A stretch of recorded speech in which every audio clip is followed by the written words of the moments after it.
All right, everybody. Well, welcome to another episode of Cannabis Unlocked.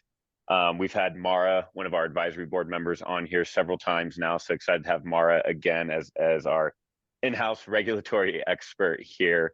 Obviously, some really exciting news that just transpired in the industry. Folks like us, we've been expecting it all year. Personally, I was surprised that it happened this quickly. I thought it would probably happen by the end of the year, but the news being that the Department of Health and Human Services has officially recommended to reschedule cannabis down to a Schedule 3. So marking a major move, something that the industry's really been holding on for. And, without further ado, I'd like to have Mara kind of come in and explain to us what exactly does that mean. So I guess, Mara, to kick it off, how exciting is really the rescheduling, or at least the recommendation to reschedule cannabis? It's really exciting. This is really a huge, I would say, effort on the Biden administration for cannabis reform, which we have not seen in a very long time. Marijuana has been a Schedule 1 drug for a very long time. And I think a lot of people are really glad to finally see that there's been some movement with regard to reform, and that looking at it as a Schedule 3 actually has quite a big impact on the industry. So, out of the gate, 280E, it goes away. And so 280E, clearly is something that has been and I've mentioned this many times and described it as a noose around the industry's neck. Immediately, industry will be able to take tax breaks like every other legal business is able to, and hasn't been able to with a Schedule 1 or a Schedule 2.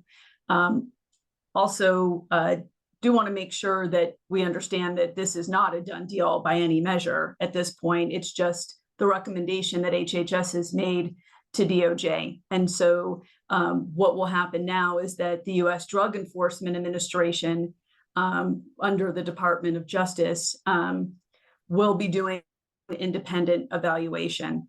And there is no timetable for that, very much like there was no timetable for HHS to make their recommendation, except that the president asked for it to be done expeditiously. So at this point, DEA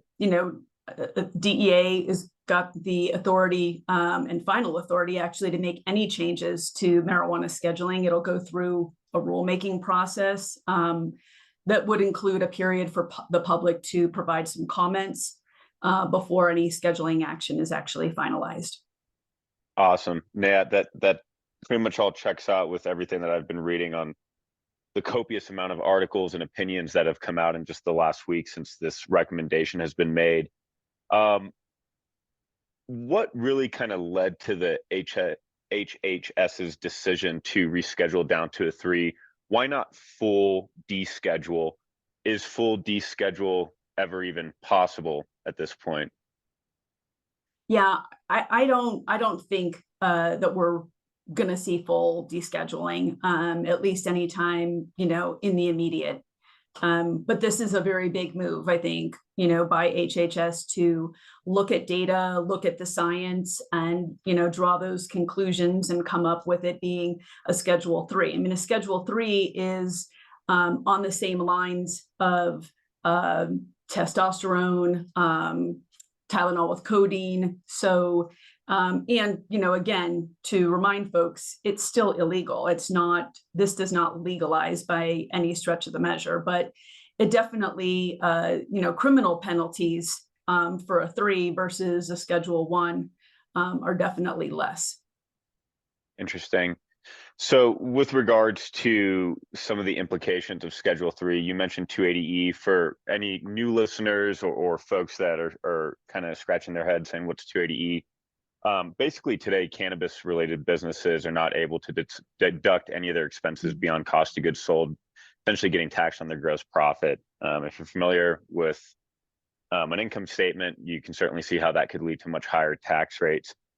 Any other positive or even potential negative implications that we should be thinking of with rescheduling down to 3?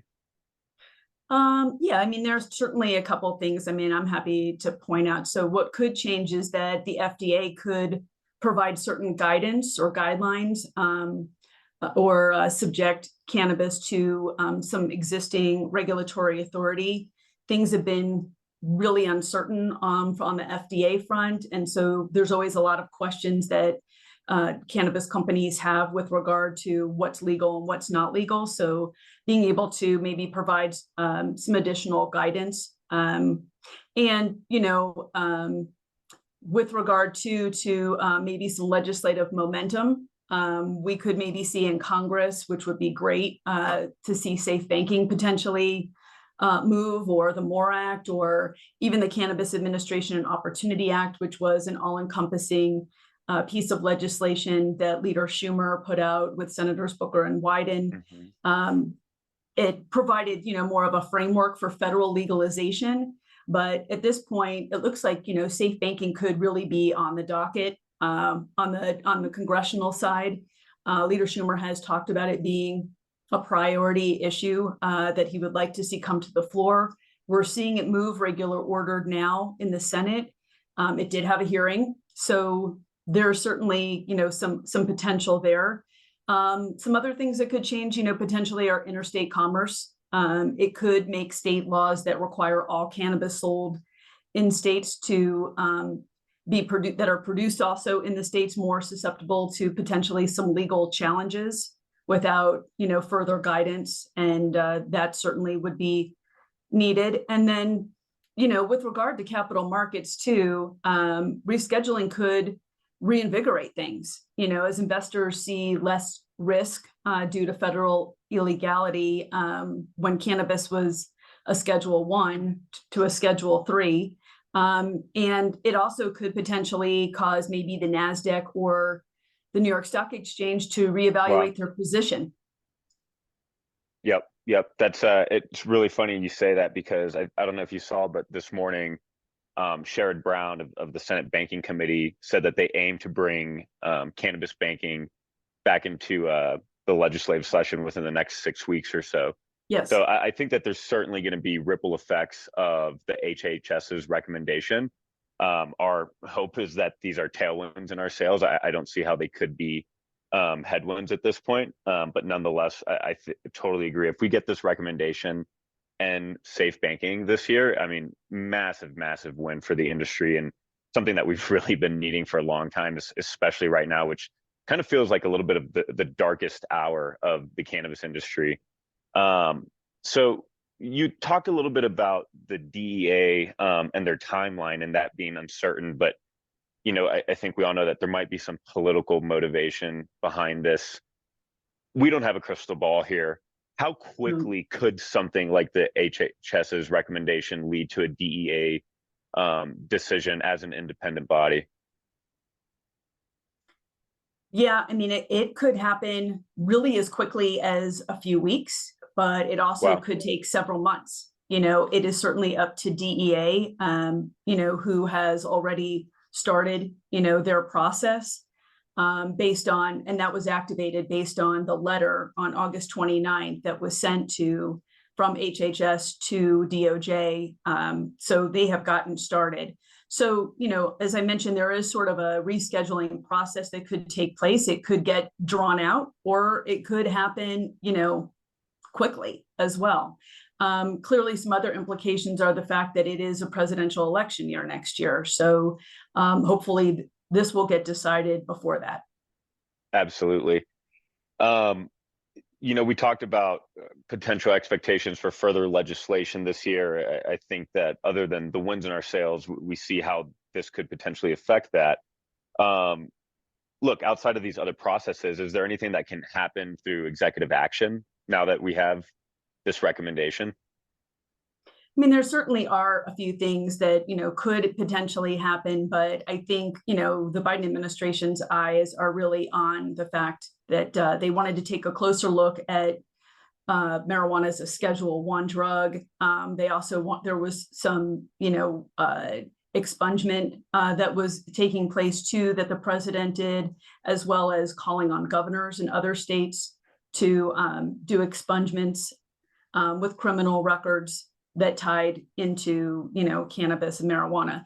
That said, there's governors that have been doing that already. Governor Polis, I think, was the first one from Colorado that was doing expungement, especially when it became legal in the state of Colorado. I know Governor Pritzker's been doing it too as well, and there's been several other governors that have done it, but we'd love to see more that are doing that, especially as, you know, we've got cannabis that is legal in virtually every state. And so in some capacity, whether it's medicinal or certain THC levels or from a recreational perspective. So being able to, you know, expunge people from something that is legal in their state just seems to make sense. And so, you know, I've seen quite a bit of chatter, a little bit of Jekyll and Hyde, if you will, on some of these forums that are discussing the recommendation, and some, I'd say, a little bit of fear mongering out there that this could actually be a step backwards for adult use recreational cannabis. My personal view is that if it was not an issue when it was Schedule 1, it likely won't be an issue for any of the governing bodies as a Schedule 3. Could you maybe talk to us a little bit about that? Yeah, I totally agree with you. I mean, that's not going to be, you know, to me, any additional issue. It shouldn't be, you know, for that matter. But, you know, as mentioned, cannabis is still not federally legal under a Schedule 3. And it won't be legal in states that don't authorize medical or adult use licensed cannabis businesses. You know, and it also will not allow any immediate access for US exchanges as well. So, you know, there certainly are not that much of a change in certain aspects with the Schedule 1 and Schedule 3 from those kinds of perspectives, but that it is a game changer if it does become ultimately, you know, a Schedule 3. Absolutely. Well, this is obviously a very fluid situation here. I think that we're hearing different opinions from all, you know, kind of all around. Up until it's actually done and enacted, I'm not sure that we'll know exactly what the implications are, but I think that we've probably nailed down the most obvious positives or potential negatives here. So really appreciate you coming in and chatting with us here, Mara. We'll keep, you know, our finger to the pulse here. We'll stay close to you as we always do. And for everybody kind of listening in here, to the extent that we receive new and updated information that varies widely from what we just discussed right here, we'll be sure to keep everybody updated. But nonetheless, big win for the industry. Excited to see how things ultimately shake out. I'm still very, very eager to see safe banking happen personally. I think that would be a major tailwind for us, especially, you know, in the cap market space. So anyways, Mara, thank you again for your time here today. Really appreciate you making it on the show again. Always a pleasure. Thanks for asking me. Cheers.